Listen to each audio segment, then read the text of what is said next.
میں بڑی ادب و احترام سے حرف التماس لے کے بڑھ رہا ہوں عالی جناب مولانا ریاض صاحب کی خدمت میں کہ وہ آئیں اور دعائیہ کلمات سے محفل کے التوا کا اعلان کریں۔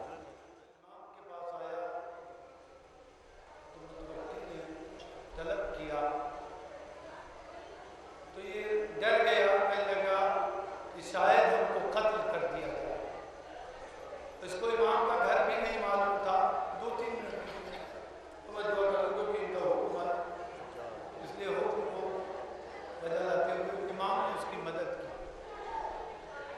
تو یہ بہت ہی مسرت رات ہے۔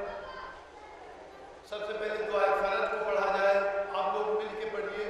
یاد رکھیے گا محفل میں جانے کا مطلب یہ ہے کہ آخر میں دعا ہوتی ہے وہی مستجاب ہوتی ہے۔ ساری درخواستیں لکھی جائیں، دستخط آخر میں ہوتی ہے، تو یاد رکھیے گا